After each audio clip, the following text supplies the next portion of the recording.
मशरिक के एक कदीम शहर महरून में जरियाब नाम का एक शख्स रहता था। जरियाब की गुर्बत का ये आलम था कि गुर्बत भी उसे देखकर पनाह मांगती।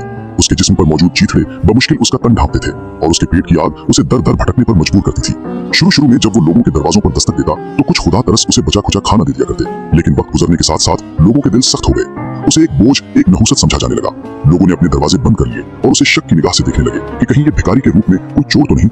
आहिस्ता आहिस्ता जरियाब का ठिकाना शहर से बाहर कूड़े का एक अजीमुशान ढेर बन गया। ये वो जगह थी जहाँ पूरा शहर अपनी गंदगी और नाकारा चीजें फेंकता था। जरियाब के लिए यही उसका बाजार था और यही उसका घर। वो सुबह सवेरे जब सूरज की पहली किरणें कूड़े के ढेर से उठने वाले ताफुन ज़दा भाप को चीरती हुई आती, जाग जाता। वो गधों और कुत्तों के साथ मुकाबले में कूड़े को कुरेदता। कभी उसे सूखी रोटी का टुकड़ा मिल जाता, कभी फल का छिलका और कभी जौ के चंद बिखरे हुए दाने। वो इन्हीं दानों को चुनता, साफ करता और पेट की आग बुझाता। रात को वो उसी ढेर के दामन में अपनी टूटी हुई चटाई बिछाकर सितारों को देखता और सोचता कि क्या उसकी तकदीर हमेशा इसी राख में दबी रहेगी। एक रोज हस्बे मामूल वो कूड़े के अंबार को उलट पुलट रहा था कि अचानक उसकी नजर एक चमकती हुई धाती चीज पर पड़ी। उसने झुककर उसे उठाया और अपनी कमीज के दामन से साफ किया। वो तांबे का एक कदीम सिक्का था, शायद किसी गुजरे हुए जमाने की दसपाइयां। जरियाब की आंखों में जैसे जिंदगी की लहर दौड़ गई। उसके लिए ये दसपाइयां किसी बादशाह के खजाने से कम न थी। उसने कांपते हाथों से सिक्के को अपने चीथड़ों में मौजूद एक गिरा में महफूज कर दिया। उस दिन उसे खाने को कुछ न मिला, लेकिन उसके दिल में एक अजीब सा सुकून था। उसने फैसला किया कि अब वो इन दसपाइयों से अपनी जिंदगी बदलेगा, शायद कोई अच्छा खाना खाएगा या कोई गर्म कपड़ा खरीदेगा। अगली सुबह शहर के बाजार में एक अजीब हलचल थी। लोग एक काफिले के गिर्द जमा थे। ये काफिला ख्वाजा फरीद नामी एक मशहूर सौदागर का था जो दूर दराज मुल्कों से नायाब जानवर और परिंदे लाया करता था। जरियाब भी अपनी भूख मिटाने की उम्मीद में वहां पहुंच गया। वहां 3 अमीर तरीन रईस खड़े थे जिनके लिबास रेशम और कमखाब के थे और उंगलियां अंगूठियों से लदी हुई थी। ख्वाजा फरीद ने एक बड़े पिंजरे से पर्दा हटाया तो मजमे की आंखें खुली की खुली रह गई। पिंजरे में एक इंतहाई खूबसूरत और नायाब हिरन था जिसकी खाल चांदी की तरह चमक रही थी और आंखें गहरे नीले समंदर जैसी थी। इस हिरन का नाम उसने सीनी यानी चांद जैसा रखा था। तीनों रईस आपस में बातें करने लगे।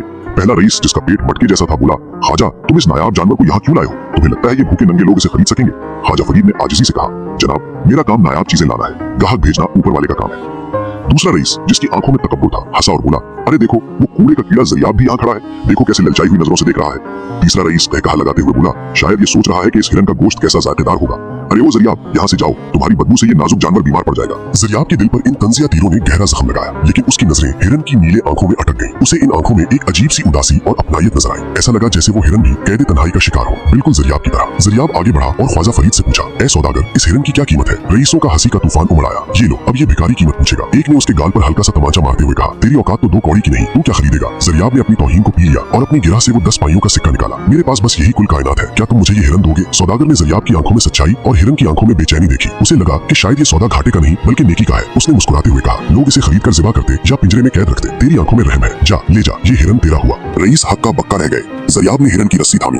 हिरन जो पिंजरे में बेचैन था, जरियाब के साथ ऐसे चल पड़ा जैसे बरसों से इसी का मुंतजिर हो। रईसों ने आवाजें कसी, देखो अहमक को, खुद खाने को दाना नहीं और हिरन पाल लिया, दोनों भूख से मरेंगे। जरियाब अपने नए साथी सीमेन को लेकर कुएं के ढेर पर वापस आया। रात हो चुकी थी। उसने कुछ सूखी घास जमा की और हिरन के सामने रखी और खुद जौ के चंद दाने चबाने लगा।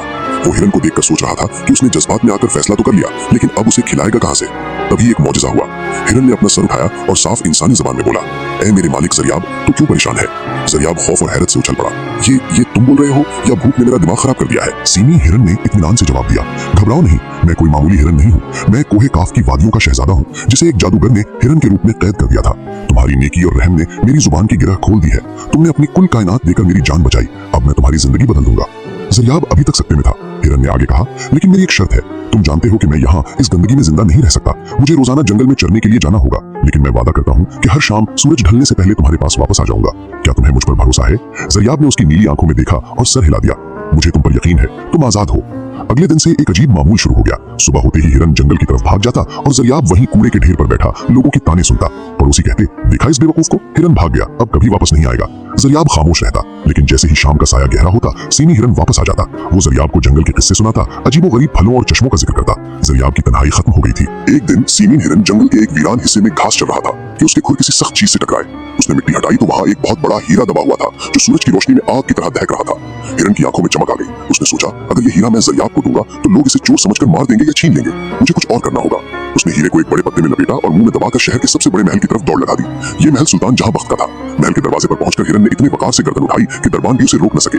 सुल्तान अपने दरबार में बैठा था। हिरन सीधा तख्त के करीब गया और वो हीरा सुल्तान के कदमों में रख दिया। सुल्तान और दरबारी हैरान रह गए। हिरन ने मौदबाना अंदाज में सर झुकाया और बोला, बादशाह सलामत का इकबाल बुलंद हो। सुल्तान हैरत से बोला, ये क्या माजरा है? एक बोलने वाला हिरन? सीमे ने निहायत शाइस्तगी से कहा, हुजूर, मैं अपने मालिक शहजादा सिकंदर बख्त, जरियाब का फर्जी नाम, का अदना खादिम हूँ। मेरे मालिक ने सुना था कि आपकी बेटी शहजादी माहरुख चांद जैसी हसीन है। उन्होंने ये हकीर सा पत्थर आपकी खिदमत में बतौर नजराना भेजा है ताकि आपकी बेटी के जूतों की जीनत बन सके, और माफी मांगी है कि वो इस वक्त इससे ज्यादा कीमती तोहफा नहीं भेज सके क्योंकि वो सफर में है। सुल्तान ने हीरे को देखा। वो इतना कीमती था कि उसकी पूरी सल्तनत का खराज भी उसके बराबर न था। सुल्तान ने सोचा, अगर ये इस शख्स का हकीर तोहफा है तो वो खुद कितना अमीर कबीर होगा।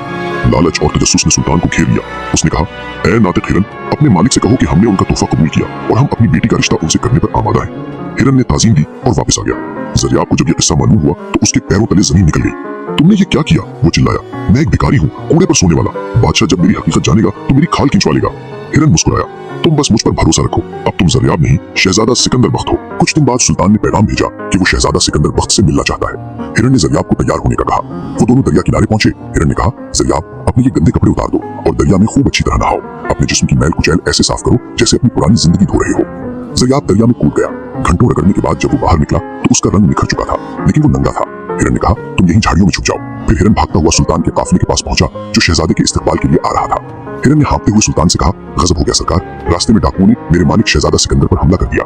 उनका सारा साजो सामान, घोड़े, हत्ता के कीमती लिबास भी लूट लिए। वो दरिया किनारे बेसरो सामान की हालत में बैठे हैं और शर्म के मारे आपके सामने नहीं आ सकते।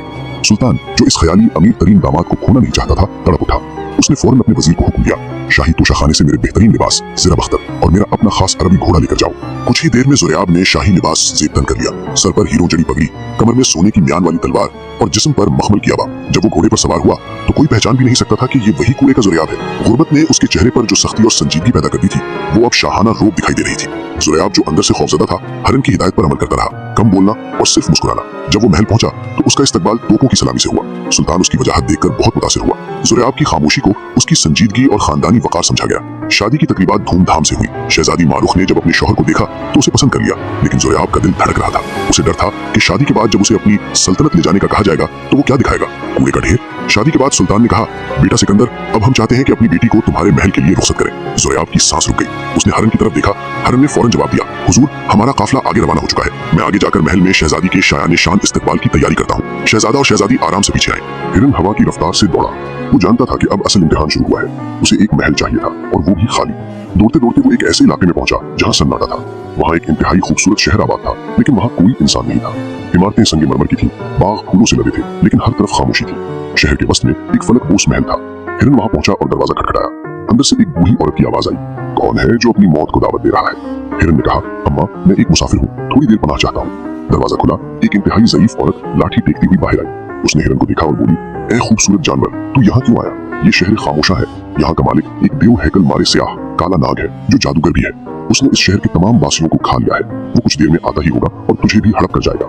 हिरन ने इत्मीनान से कहा, अम्मा, तुम फिक्र न करो, बस मुझे बताओ वो कब आता है और क्या करता है। बूढ़ी ने बताया, वो दोपहर को आता है और सहन में मौजूद कुएं से पानी पीकर सो जाता है। इस वक्त उसकी ताकत कम होती है। थोड़ी देर बाद जमीन लरजने लगी। एक भयानक आवाज के साथ एक देव हैकल सांप, जिसका सर इंसान जैसा था, महल में दाखिल हुआ।